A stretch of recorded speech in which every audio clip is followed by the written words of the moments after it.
Shalom shalom bakundwa ndabaramutsa mu izina ry'umwami wacu Yesu Kristo. Ni mwene data Sengiyumva Herve agarutse muri ca kiganiro dukunde ijambo. Murazi ko turi mu gice ca kabiri, ico gice ca kabiri nico ca nyuma c'iki cigwa. Tugeze ku cigwa rero ca kane. Icigwa ca mbere cari intangamarara, ivyigwa bikurikira turiko turaraba itegeko rya Musa ingene Imana yari yaryubatse. Rero tugiye gusa n'abasozera kuri isezerano rya kera canke iri tegeko rya Musa, turabe uburyo ryari ryubatse na bimwe bimwe tubona uno munsi ubona ko abantu bakigerageza gushira mu ngiro, nk'abakristo bo mw'isezerano rya kera twagiye turabikora ko muri ibi vyigwa bitambutse. Naragerageje no gusigura ukuntu la nation canke ihanga rya Isirayeli ukuntu ryari ritwawe, ko ryari ritwawe ku mategeko canke ku matwara y'Imana, nk'uko tubona ibihugu bimwe bimwe bitwawe ku matwara y'Imana vy'Abisilamu. Nibaza ko mushobora kugenda mugakurikirana amategeko abagize ivyo bihugu, muraraba ingene abayubatse kenshi bisunga ku ijambo ry'Imana kugira ngo bashobore kubaka amategeko. Twarabonye ingene itegeko ryubatse, twarabonye imice itatu igize itegeko, twarabonye mu cigwa gikurikira ingene bimwe bimwe dushobora gukura bimwe bimwe mu vyari bigize amategeko uno munsi tukabizana mw'isezerano rishasha ngo tubikore tubikurikize. Mugabo nagerageje kubacira ku mayange ukuntu itegeko ryubatse kugira ngo turabe yuko rimwe na rimwe hari igihe dukora amakosa, kuko iyo tutabikoze uko Imana yari yararyubatse at least nubwo tugiye kuraba uno munsi.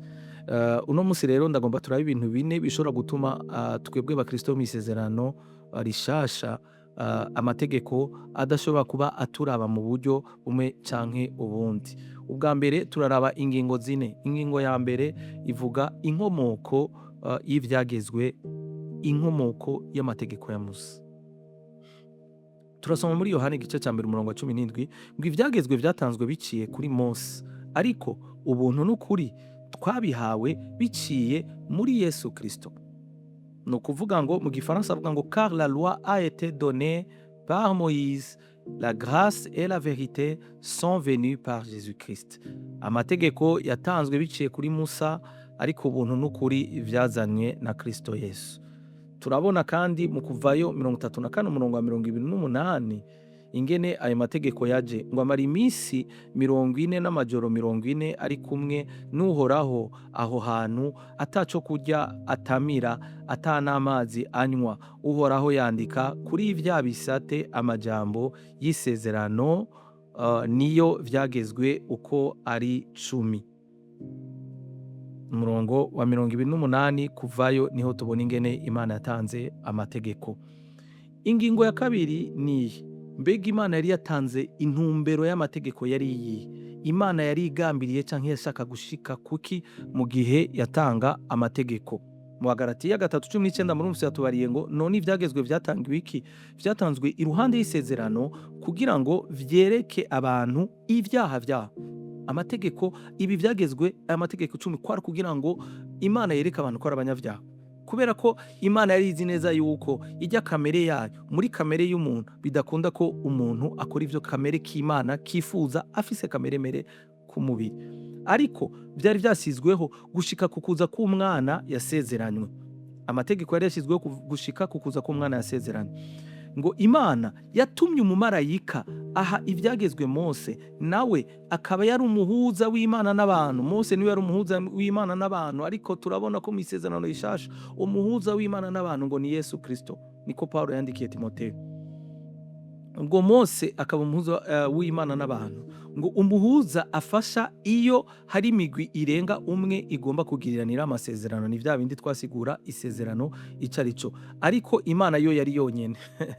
Abaroma igice ca 3 umurongo 19 ngo noneho turazi ko ivyo ivyagezwe vyigisha biraba abaganzwa navyo kugira ngo ntihagire uronka ico yireguza, kandi isi yose iboneke ko ikwiye gutsindwa n'urubanza rw'Imana. Murumva intumbero y'amategeko kwari kugira ngo abantu bose baboneke ko ari abo gutsindwa n'urubanza, kandi kwari kugira ngo abantu bose baboneke ko ari abanyavyaha. None reka nsome iki canditswe mu Gifaransa. Abaroma 3:19 haravuga ngo oh nous le savons ce que l'écriture dit dans la loi et l'adresse à ceux qui vivent sous le régime de la loi.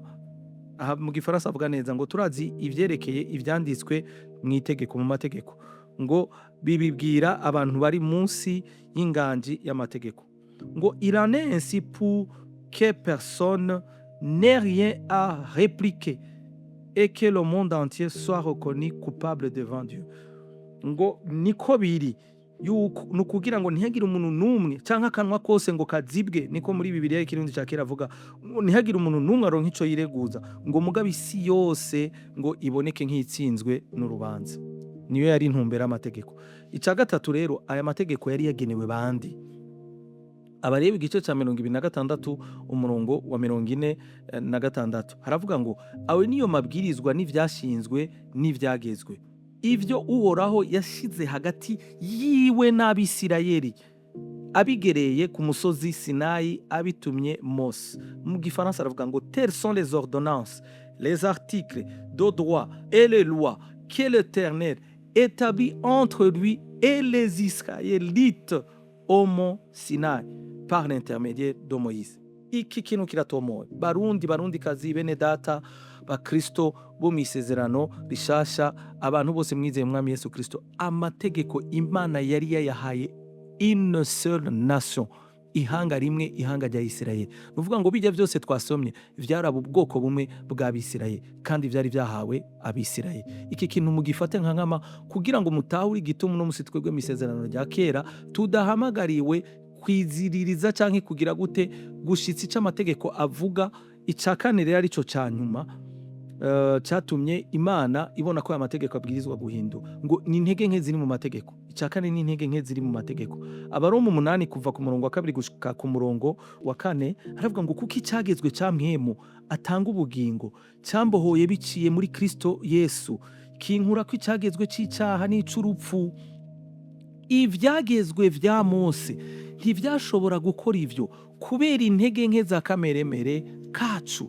Ivyagezwe vyagize intege nke kubera kameremere kacu, ngo iki vyagezwe bitashoboye gukora Imana yagikoze mu gutuma umwana wayo yaja afise umubiri nk'umunyavyaha kugira ngo abikimazi c'ivyaha, kandi muri uwo mubiri Imana irangiza ububasha icaha cari kidufise ko mu kuwutanga nk'ikimazi c'ivyaha vyacu, gutyo icira urubanza icaha mu mubiri.